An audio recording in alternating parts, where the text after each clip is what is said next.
बिहार में मानसून की पहली बारिश ने लोगों की राहत को आफत में बदल दिया। दिल्ली एयरपोर्ट टर्मिनल 1 पर आज सुबह बड़ा हादसा हो गया। यहां पार्किंग की छत गिरने से एक शख्स की मौत हो गई है, जबकि 5 लोग घायल हो गए।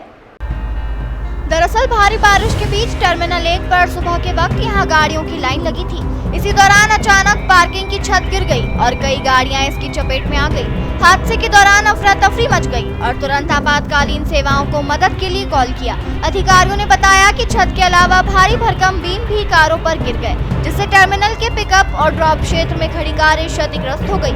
बीम की चपेट में आने से कारें चकनाचूर हो गई। जानकारी के मुताबिक सभी घायलों को उपचार के लिए हॉस्पिटल में भर्ती कराया गया है। हादसा सुबह करीब 5:30 बजे हुआ।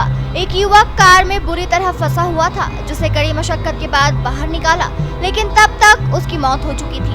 बता दें कि इंदिरा गांधी अंतर्राष्ट्रीय हवाई अड्डे के 3 टर्मिनल हैं। इसमें से केवल टर्मिनल 1 पर घरेलू उड़ानें संचालित होती है। बहरहाल घायलों को मेडिकल सहायता दी जा रही है। इसकी वजह से टर्मिनल 1 से संचालित होने वाली सभी उड़ानों को अस्थायी तौर पर रद्द कर दिया गया है। सुरक्षा कारणों को ध्यान में रखते हुए चेक इन काउंटर्स को बंद कर दिया गया है। केंद्रीय नागरिक उड्डयन मंत्री राममोहन नायडू किंजरापू का कहना है कि भारी बारिश के कारण हवाई अड्डे के बाहर की छतरी का एक हिस्सा ढह गया। हम इस दुखद घटना में मारे गए लोगों के प्रति संवेदना व्यक्त करते हैं। लोग घायल भी हुए हैं, इसलिए हम अभी उनकी देखभाल कर रहे हैं। हमने तुरंत आपातकालीन प्रतिक्रिया टीम, अग्नि सुरक्षा टीम और CISF NDRF टीमों को भी साइट पर उपलब्ध कराया और उन्होंने गहन निरीक्षण किया है।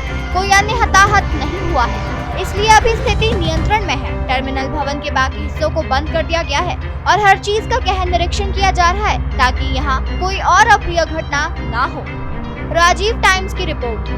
2009 and in 15 years it has collapsed. Like you have said, this structure has been built in 2009, and what we have asked the DIAL, Delhi International Airport Limited, also is to do a verification inspection from their side. But we are not just leaving it up to themselves. The ministry, from the ministry, we have DGCA also, which underlooks the safety aspect. So they will also be supervisioning this inspection, and they will also give us a report. And from our ministry side, I can assure you that this is taken as a very serious incident also, not just in this airport, but across the country. Any airports that are with similar structures, we will have to go through them all again, and we will do a thorough checking of all the necessary airports that can come under our purview, and we'll take the necessary report, and we will see if there is a requirement for an independent body also. Any compensation for the disease? Compensation has also been announced, 20 lakh for the deceased, and also for the injured 3 lakhs. Opposition ये आरोप लगा रहा है कि जल्दबाजी में यहाँ पर इनॉग्रेशन किया गया था। उसके बारे में मैं क्लैरिफिकेशन दे दूं कि जो प्रधानमंत्री साहब जो इनॉग्रेट किया वो दूसरा बिल्डिंग है, दूसरी तरफ है। जो यहाँ कोलैप्स हुआ है वो 2009 में 2009 में पुरानी बिल्डिंग है, 2009 में जो उस टाइम ओपन हुआ था, तो उसके ऊपर जो इंस्पेक्शन करना है वो अभी करवाएंगे। सर, विजुअल देखने में लग रहा है कि जो अंदर का आयरन बार से वो रस्टेड है, साफ दिखाई दे रहा है, उनपे पेंट भी नहीं है, तो इतनी लापरवाही कैसे थी? हमें अब तुरंत हम कमेंट नहीं कर सकते, इसके ऊपर तो थरो इन्वेस्टिगेशन होना है, और जो टेक्निकल एस्पेक्ट, जो फॉरेंसिक या सिक्योरिटी एस्पेक्ट जो देखते हैं बिल्डिंग का, वो सब अपना रिपोर्ट देंगे, तो उसके हिसाब से हम ये गवर्नमेंट का इतना तो मैं बता सकता हूँ, this government will not tolerate any untoward attitude. अगर कहीं पे कुछ लापरवाही रहेगी तो ये सरकार जरूर उनके ऊपर। But what is your assessment? What could be the reason behind this collapse? That has to be. I just got to know in the morning, and since then we have been. First of all, we wanted no casualties to happen, and all the injured, if any of them, then we wanted to take proper care of them. So we are following that protocol, that we look after the injured first, and also the passengers. Whoever are supposed to be traveling from here, we wanted to give them assurance and safety, and also the convenience of traveling again. So that aspect we are taking care of right now.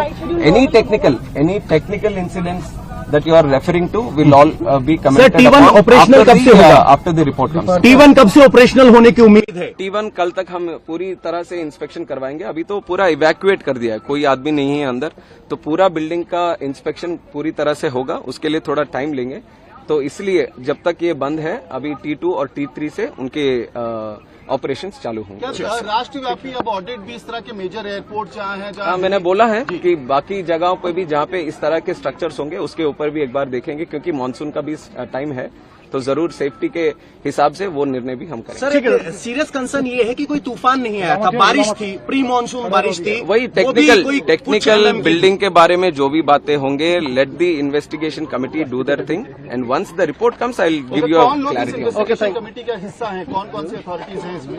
अभी देख रहे हैं independent body कौन सा निर्णय करे, और हमारी तरफ से जो इंटरनल सिक्योरिटी और सेफ्टी का जो दिखता है डीजीसी है, that will be part. Will airport operator will be held liable for this lapses? Let us see what the report says.